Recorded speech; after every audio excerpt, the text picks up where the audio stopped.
সুরঞ্জনা ওইখানে দীর্ঘদিন একসঙ্গে জুটি বেঁধে পর্দায় কাজ করছেন অভিনেত্রী সাদিয়া জাহান প্রভা ও অভিনেতা মনোজ প্রামাণিক, যে কারণে একাধিকবার তাদের প্রেম সম্পর্কের গুঞ্জন উঠে বেরিয়েছে শোবিজ মহলে। কোনো নাটকে তারা ছিলেন প্রেমিক প্রেমিকা, আবার কোনো নাটকে ছিলেন স্বামী স্ত্রী। বাস্তব জীবনেও কি তাদের মাঝে এমন কোনো সম্পর্ক ছিল? সম্প্রতি এক সাক্ষাৎকারে প্রভা বলেন, মনোজের সঙ্গে আমার কখনোই প্রেম ছিল না, কিন্তু মিডিয়াতে এটা প্রচলিত ছিল যে আমাদের প্রেম আছে।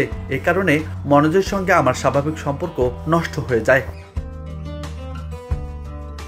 সাক্ষাৎকারে প্রভা বলেন, আমাকে নিয়ে অনেক গুঞ্জনই ছিল, যেসবের কিছু সত্যি ছিল, কিছু মিথ্যা। তবে আমি যেসব জোর গলায় মিথ্যা বলেছি বা অস্বীকার করেছি সেগুলো গুজবই ছিল। অভিনেত্রী আরো জানান, তার জীবনে প্রেম কয়েকবার এসেছে, তবে সম্পর্কের একটা সময় মনে হয়েছে হয়তো আজীবন একসঙ্গে কাটিয়ে দেওয়া সম্ভব হবে না দুজনের, তখন হয়তো একসঙ্গে থাকা হয়নি। সাক্ষাৎকারে নিজের প্রথম প্রেম নিয়েও ক্ষোভ শোনা যায় প্রভার কণ্ঠে। প্রভা বলেন, আমার জীবনের প্রথম প্রেমটাকে প্রাক্তন মনে করি না, আমি মনে করি সে প্রাক্তন নয়, শত্রু। কারণ প্রাক্তন এতটা হিংস্র হতে পারে না। আমার কাছে যে অস্বস্তিকর সে আমার প্রাক্তন হতে পারে না। এরপরও যাদের সঙ্গে আমার সম্পর্ক হয়েছে তাদের সঙ্গে আমার অনেক সুন্দর মুহূর্ত আছে। এদের গুণবান প্রাক্তনদের সঙ্গে আমি তাকে তুলনায় করতে চাই না। প্রভা আরো বলেন, প্রাক্তন শব্দটা আমার কাছে ভীষণ প্রিয় একটা শব্দ।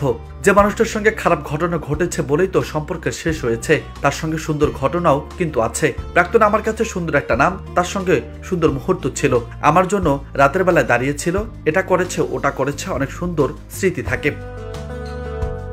নিউজ ডেস্ক, বার্তা 24।